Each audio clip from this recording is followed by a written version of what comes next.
She fabricated proof of my infidelity and wept to my loved ones. How could he betray me like this? I remained silent, but when the other woman appeared at our family gathering, she introduced herself as my private investigator. The quiet from my own kin was the most deafening sound I'd ever experienced. I sat in my parents' cozy living room, a place that had always been my refuge, but it now felt like a courtroom. My mother gazed at me with eyes brimming with broken trust. My father, who instilled in me the importance of honesty, couldn't bear to look at me. My sister, typically my staunchest ally, sat as far from me as she could. At the heart of it all, perched on my mother's cherished armchair, was my fiancée, Emily. She was delivering a performance worthy of an award, with shaking hands and a voice laced with perfectly timed sobs. "I just can't comprehend," she cried, dabbing her tearless eyes with a handkerchief. "I discovered messages on his computer, explicit texts to a woman named Claire, and pictures of him dining with her, laughing. How could he do this to me, to our future?" She had orchestrated this family confrontation herself. A trap. 2 days prior, she'd confronted me, her face a blend of rage and sorrow, showing me screenshots on her phone. They were text messages, allegedly from me to this Claire, filled with the kind of nonsense you'd find in a cheap drama. There were also 2 blurry photos, taken from afar, of me at a restaurant with a woman with dark hair. I knew instantly they were fabricated. I had never sent those messages. I had never met anyone named Claire. The photos were from a professional lunch with a new client 2 weeks earlier, a meeting Emily was aware of. But cropped and stripped of context, they appeared damning if you were inclined to believe it. And my family, who adored Emily, was inclined. My instinct was to protest, to refute everything, to highlight the flaws in her evidence. But then I saw Emily's expression. There was no genuine hurt in her eyes. Beneath the crocodile tears, there was a cold, victorious glint. This wasn't the act of a devastated woman. This was the calculated strike of a predator. She wasn't confronting me. She was dismantling me. And she had chosen the perfect arena, the hearts and trust of my family, so I made a decision. I stayed quiet. I let her weave her tale. I let her spin her lies. I absorbed the looks of contempt from my family. Because in that moment, I realized this wasn't a battle I could win with words. Defending myself would only make me seem guilty and desperate. The only way to prevail was to let her believe she had triumphed. To let her build her case on a foundation of falsehoods that I knew, without a doubt, I could shatter. "Daniel, speak," my father finally muttered, his voice heavy with disappointment. I looked at Emily. I looked at my family, their faces a mix of pain and condemnation. "There's nothing to say," I replied, my voice calm and steady. "Emily has shown you her evidence. You've already judged me." My silence was their confirmation of my guilt. Emily's fake tears turned into a smug, subdued sniffle. She had won. She had painted me as the villain, the betrayer, the man who had crushed the heart of their beloved angel. She had cut me off from my own family. But Emily had miscalculated. She thought she was playing chess with a mere pawn. She didn't realize she was facing a master strategist. She thought this was the endgame. For me, it was just the opening gambit. You see, I had been wary of Emily for months. There were subtle signs. Her sudden secrecy with a new burner phone, unexplained charges, vague stories about evenings with friends I'd never met. I'm a systems analyst by profession. My job is to detect patterns and vulnerabilities in complex data networks, and Emily's behavior was full of red flags. So, 6 weeks before her performance in my parents' living room, I did what I do best. I launched a discreet, systematic investigation. I hired the top private investigator in the state, a woman named Claire Stone, sharp, professional, and impeccably subtle. Her name, I noted with irony, was Claire, close enough. I gave her one instruction: uncover what my fiancé was truly doing. I suspected I wouldn't like the truth. I had no idea how correct I was. So, as I sat in that living room, ostracized by my own family, I wasn't feeling despair. I was filled with a cold, focused anger, and the quiet thrill of a plan falling perfectly into place. Emily had just handed me the weapon to undo her, and I was going to savor every moment of its use. Update 1. The 2 weeks after the confrontation were the most isolating of my life. My family treated me like an outcast. My mother left voicemails, crying, pleading with me to do right by Emily and give her whatever she demanded. My father was distant and reserved. My sister sent a furious message, accusing me of disgracing our family. It stung, but I understood their perspective. For 2 years, Emily hadn't just been my partner. She had woven herself into the fabric of our family. She remembered every anniversary, helped my mom with her backyard projects, and became the sister she never had. She wasn't just my fiancée, she was their trusted confidant. Her manipulation was a long con, which made their inability to see her lies both heartbreaking and forgivable. I couldn't hold it against them. I just had to reveal the truth. Emily, meanwhile, was thriving. She had moved into the guest room of our shared home, a house I owned, creating a physical and emotional divide. She played the role of the wounded, betrayed woman flawlessly. She spent her days on the phone with my mother and sister, cementing her status as the victim. And she started spending my money, a lot of it. She went on shopping sprees, telling my mother it was therapy to cope with the pain I had caused. Her legal strategy soon became clear. She hired a ruthless divorce attorney.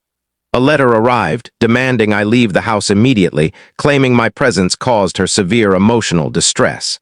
The letter also outlined her demands for the settlement, the house, the car, and a staggering amount of alimony, citing my unfaithfulness and emotional cruelty as grounds for ending our engagement. Her plan was straightforward. Vilify me, use my family's emotional leverage against me, and drain me financially. While she was busy planning her victory, I was quietly building my counterattack. My private investigator, Claire, was a master of her craft. Her reports arrived in my secure email every night, painting a picture of a woman I barely recognized. Emily wasn't just spending my money, she was siphoning it. Her partner in crime, Ethan, was careless. He left a digital trail, funneling the money through multiple domestic accounts to obscure its path before transferring it to a hidden offshore account. That initial domestic trail was all Claire's forensics team needed to unravel the scheme. The total amount was jaw-dropping, well into 6 figures, and she wasn't acting alone with Ethan, her so-called financial advisor. Claire's surveillance team had photos, dozens of them. Images of Emily and Ethan at upscale dinners, checking into luxury hotels, kissing in his car. The timeline was incriminating. Their affair had been ongoing for nearly a year. The most chilling discovery, the one that fueled my resolve, was Claire's final report. Her team had accessed the unsecured cloud backup of Emily's burner phone, a novice mistake for an aspiring criminal. In that backup, they found the original, unedited photos of my business lunch. They also found the software Emily used to fabricate the text messages, complete with a saved draft of the conversation with Claire. And then the piece de resistance, a series of texts between Emily and Ethan sent the day before the confrontation. Emily, everything's ready, I'm showing the family the proof tomorrow. They'll buy it. Daniel won't see it coming. Ethan, perfect. Once he's alone, he'll be desperate to settle. We'll bleed him dry. We'll be in the Bahamas by Christmas. This wasn't just betrayal. It was a calculated criminal plot to defraud and ruin me. Her fake evidence of my cheating was a diversion for her real crimes. I now had everything I needed, the motive, the means, the proof. All that remained was to set the stage for the final act. I called my mother. I told her I was ready to confess, to make amends. I said I had been foolish and wanted to reconcile with Emily and the family. I asked if she would host a family dinner on Sunday, a chance to make things right. I told her I'd even invite Claire, the other woman, so I could apologize to her in front of everyone and end things properly. My mother wept with relief, believing I had come to my senses. She immediately called Emily to share the news. Emily, I'm certain, was overjoyed. She thought her scheme had succeeded perfectly. She believed I was defeated, ready to admit to a crime I didn't commit and beg for her forgiveness. She had no idea she was walking into her own downfall. Update 2. Sunday night arrived. The atmosphere at my parents' house was heavy with somber expectation. When I entered, my family looked at me with a mix of pity and lingering disdain. Emily was already there, seated on the sofa, radiating calm and magnanimity, like a queen about to grant mercy to a humbled subject. She had dressed for the occasion in a soft, ivory dress, the epitome of purity.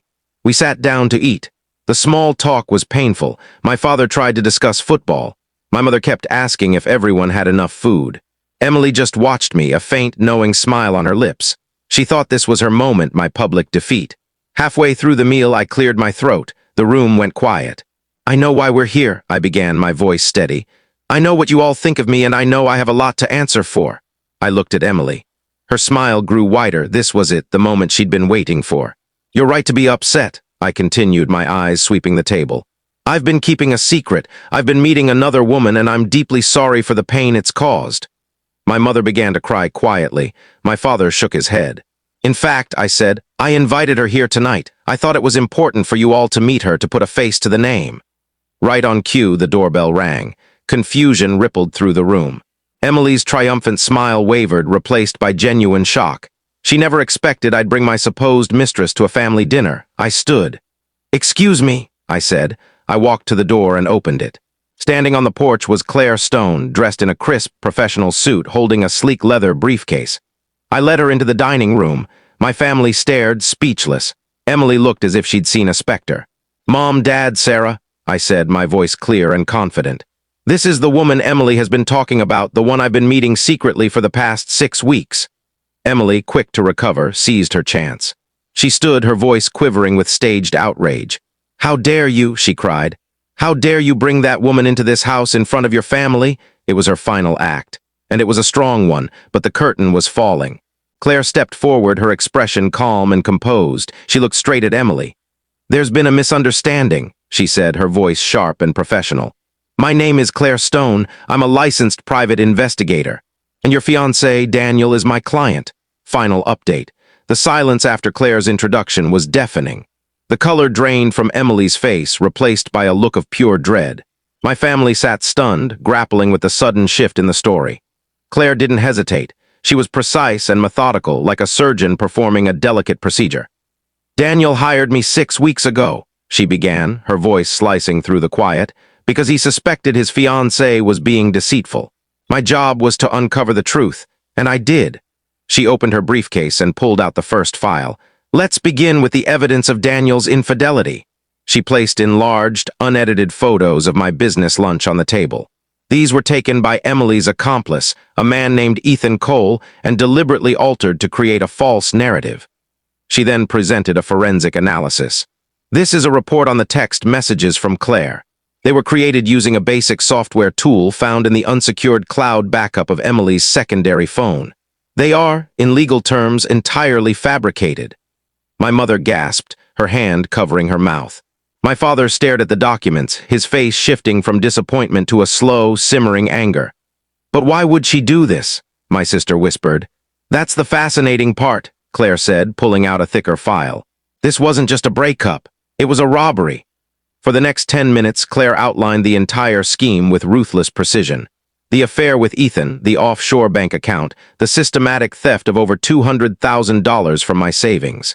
She presented bank records, surveillance photos, and finally, the text messages between Emily and Ethan, where they planned my ruin and their lavish escape. She read their words aloud. "Once he's isolated, he'll be desperate to settle. We'll take everything." With every sentence, Emily seemed to shrink.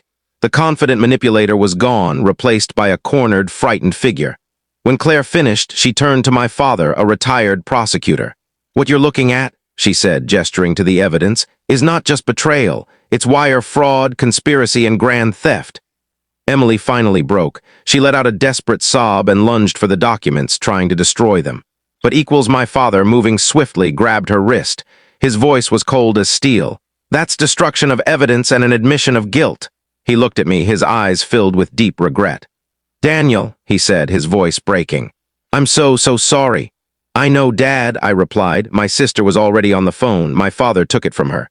"This is Mark Hayes," he said, his prosecutor's voice commanding. "I'm at 125 Oak Street. I'm witnessing an admission to multiple felonies, and the suspect is attempting to destroy evidence. We need immediate assistance." The rest of the night was a blur. 2 officers arrived, and with my father explaining the situation and Claire presenting a summary of the evidence, they had grounds to act. The image of Emily being led away in handcuffs, crying and begging, is one I won't soon forget. It wasn't a moment of victory. It was a moment of quiet, resolute justice. In the months that followed, the legal system took over. Faced with overwhelming evidence, Emily took a plea deal. She was convicted of grand theft and sentenced to 3 years in prison. Her accomplice, Ethan, was also arrested and faces his own charges. I have a civil lawsuit pending against both of them, and my attorneys are confident we'll recover every cent she stole. My family and I have begun to mend. The trust was damaged, but our bond is strong.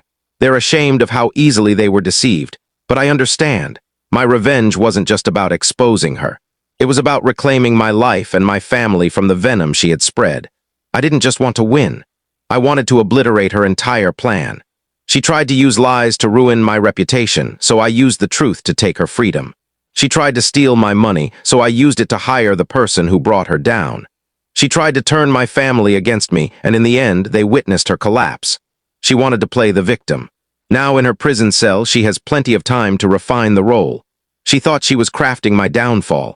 She didn't realize she was just the villain in my story of triumph. And my story has a far better ending.